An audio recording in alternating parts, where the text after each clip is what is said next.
নির্বাচন কমিশনের যোগ্য ব্যক্তি নিয়োগ ও আইনের সঠিক প্রয়োগ হলে বর্তমান পদ্ধতিতে সুষ্ঠু নির্বাচন সম্ভব বলে মত দিয়েছেন সাবেক প্রধান নির্বাচন কমিশনার আবু হেনা।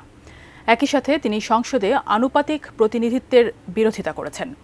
এদিকে নির্বাচন ব্যবস্থার সংস্কার কমিশনের প্রধান ডক্টর বদিউল আলম মজুমদার বলেন, সুষ্ঠু ও গ্রহণযোগ্য নির্বাচন আয়োজনে রাজনৈতিক দলসহ অংশীজনদের কাছ থেকে সংস্কার পরামর্শ নেওয়া হচ্ছে।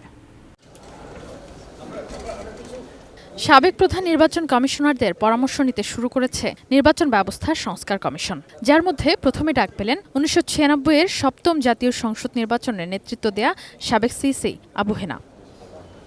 আগারগাঁওয়ে নির্বাচন ভবনে ইসি সংস্কার কমিশনের সাথে বৈঠকে আইনি সংস্কার সহ সুষ্ঠু নির্বাচনে করণীয় ঠিক করতে বেশ কিছু পরামর্শ দেন তিনি।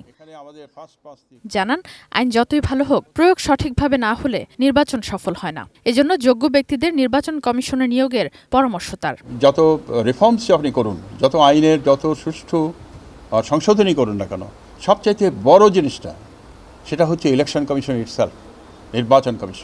নির্বাচন কমিশনে যোগ্য লোকের দরকার।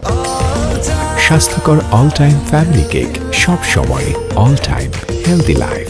রাজনৈতিক সংস্কৃতি পরিবর্তন ও যোগ্য প্রার্থী নির্ধারণে দলগুলোকে মনোযোগী হওয়ার আহ্বান জানান তিনি। কথা বলেন নির্বাচনী পদ্ধতি নিয়েও। আমার মনে করি না যে এখানে যে সমস্ত দেশে এই প্রপোর্শনাল রিপ্রেজেন্টেশন সিস্টেম আছে, এই আনুপাতিক প্রতিনিধিত্ব সিস্টেম আছে, সেই সব দেশেই যে এটাকে ভালোভাবে চলছে এটাও কিন্তু মনে করবেন না।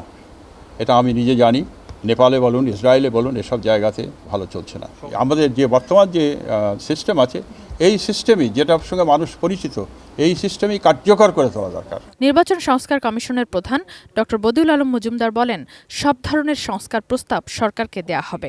আমাদের তো পলিটিক্যাল পার্টির সাথে কোনো ওই যে নেগোসিয়েশনের কিছু নাই, লেনদেনের কিছু নাই। আমাদের কাজটা হলো কারিগরি, কিভাবে সুষ্ঠু নিরপেক্ষ গ্রহণযোগ্য নির্বাচন করা যায়। তো আমরা তাদের কাছে তাদের সুপারিশগুলো পাওয়ার চেষ্টা করছি।